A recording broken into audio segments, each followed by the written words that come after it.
Is anybody here currently using EPOS sales data in their new product tracking analysis or anything like that?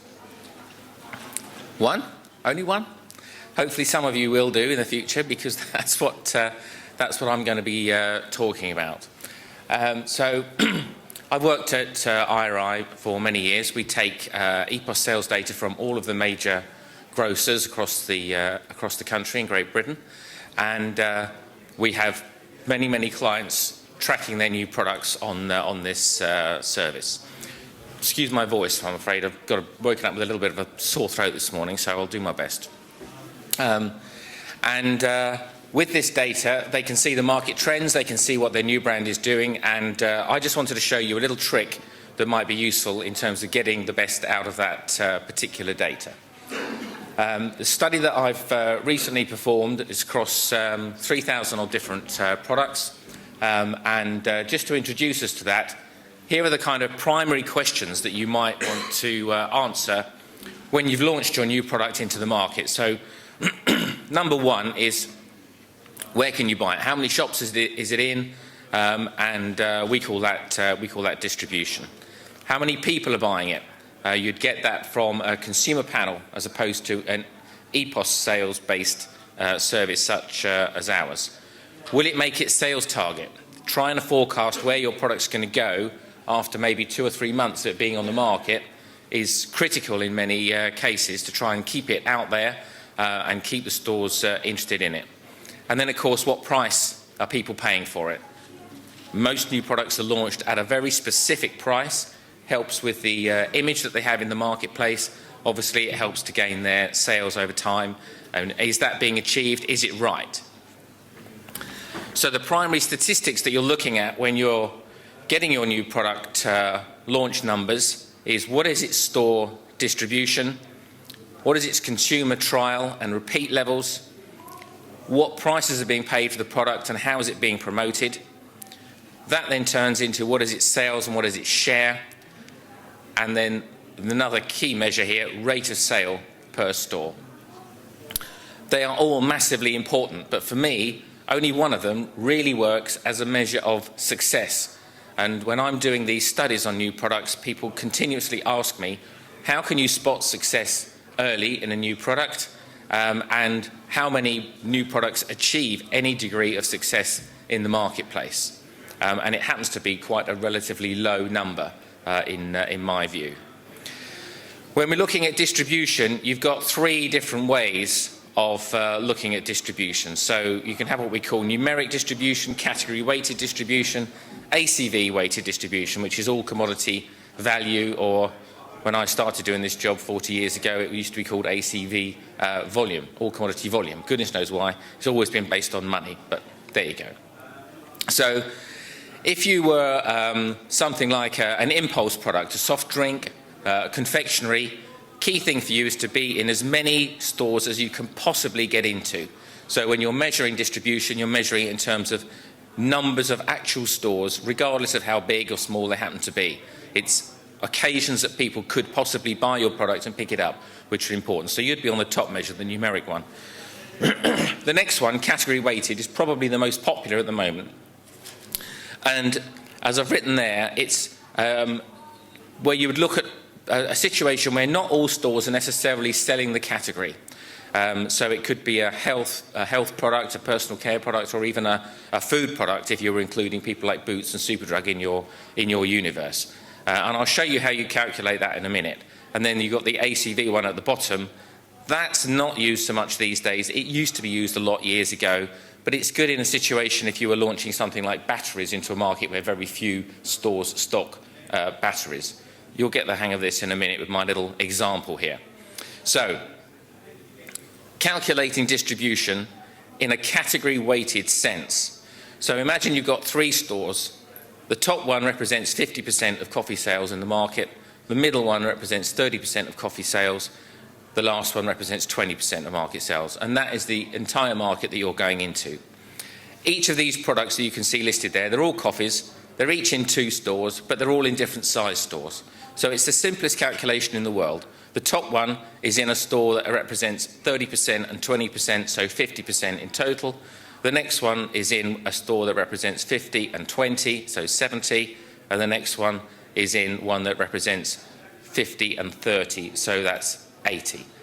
If you ever hear anyone talk about distribution, category-weighted distribution, that is all it is. But it's very important to understand that, because it means that you are then measuring what proportion of the market your new product is facing as it goes into the stores that you can get it into. And it gives you, in my view, the best measure of a distribution to consumers. But do new products achieve very much distribution? Now, these 6 bars here show you what proportion, in the study that I recently did, of all new grocery products. There were 3,378 of them altogether. On the left-hand side, you can see that 13% of those products only achieve less than 15% coverage. So they're only in stores that represent 15% of the market that they're trying to sell to, which is really a low number. Then you've got a group, 25% nearly, that are getting up to 30%. And as it works across to the right, you can see only 15% are achieving more than 75% distribution. If you were looking into a marketing manual or something like that, and somebody was trying to give you parameters for how to be successful with your new product, they'd tell you, try to get up to 75% distribution, get it quickly, get it within about 12 weeks, and that will give you excellent coverage for your new product. That hardly ever happens. It's very, very difficult. Even though we've got a retail trade in this country where 70% of the business is done by 4 store groups, it's still very hard to achieve very high distribution in a very short space of time. So if you were looking at launching a new product and trying to forecast what your distribution is likely to be, you'd want to bear this kind of experience in mind from all the other products that have been out there. Getting high distribution is not easy. But the critical measure of success, as far as I'm concerned, is what I call the sales rate index. And it's a bit like that rate of sale figure that I was mentioning earlier on. And for me, it's the test of selling at least as well at most of the competition that's on the shelf next to your new product. So imagine if you're a store manager or you're a buyer for a big chain of stores, and you're trying to decide, should I take this new product into my repertoire or not? Key thing for you is it going to enhance the range that I already sell? Because I'm probably going to have to take something out to put this new product in. Am I going to make a wrong decision, take a fast seller out and put a slow seller in?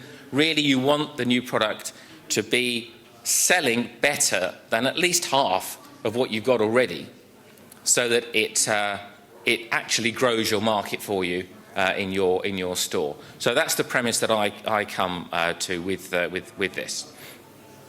Now, how do I measure that particular thing? Now, this is where the maths lesson comes in. So apologies for this, but if I don't do this, you won't understand what I'm talking about. So I'll go through it little bit by little bit. So on the left-hand side, you can see I've created this bytes market, alpha bytes, beta bytes. I've just made up this data, and I've made it to look so that it all kind of works out for you.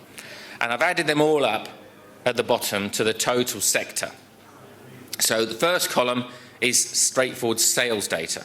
So we're all very familiar with that. The next column is what we call the items per store. So if you've got, for example, 5 products in your range, you've got less than 100% distribution on each one of them, you won't have 5 items in every store. You might have 4, or you might have 3.5 on average in each store. That's what the items per store number means.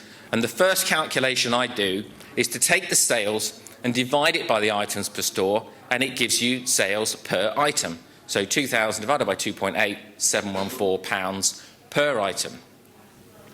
Then we go to our old friend category weighted distribution, CWD. The top product has 30% CWD. So I take my sales per item of 714, divide it by 30. That gives me my sales rate. It's the sales per item per point of category weighted distribution. And that gives me 24. Then what I have to do is to work out the same thing for the sector that this product is selling in as a benchmark number. So I take the total sales, divide it by 13.7, divide it by 100, that gives me £34. So the average item in this sector is moving at a rate of £34. The one at the top is only moving at £24. So then we have to create our sales rate index. So that is simply the 24 divided by the 34, multiply it by 100 to put it into an index, you get an index of 69. So that 69 instantly tells you that relative to 100, it's selling 31% slower than the average category number. As it happens though, most products do sell lower than 100 in nearly every market, and it's because they're dominated by a small number of very large products. So what you need to do is take the midpoint on that range. So from 69 down to 124, you take the median, and that gives you a midpoint to compare it with, and it's nearly always coming out at about 80. Anything selling less than 80 is selling less than the average product. Anything selling more than 80 is selling more than the average product. And that calculation you can take to a retailer, and you can tell him that by virtue of this analysis, your new product should outsell most of what he's already selling if you're above that level of 80. Now, I've gone through that fairly swiftly, but I think it's relatively straightforward. Is anybody completely confused by that? A brave person might put their hand up in a minute. So that's the premise. So how many new products actually achieve that? Well, again, we've got our bars along the bottom there. 8.3% of all the products in my study got an index of less than 20, which is really, really low, obviously. Then we've got another group up to 40, up to 60, and up to 80. So where I've drawn that line in the middle, everything to the left of that is not getting over my magic index point of 80. Therefore, in my book, they're selling slower than most of what's in the store already. Therefore, they are not enhancing category sales. They are not successful. Regardless of how much distribution they might get, they're going to have to do something to fix that problem. Then you've got the ones on the right, and that comes to 29% of all the products I looked at achieved a sales rate index greater than the average in their sectors. And that's what I call success. So a little bit under 1 in 3 new products are achieving that kind of a level. And that's that number at the top there, 29% for all products. Food, as you can see, is much lower than that. It's only 1 in 5, 21.6%. And non-food, nearly twice as much, nearly 40% past that particular test.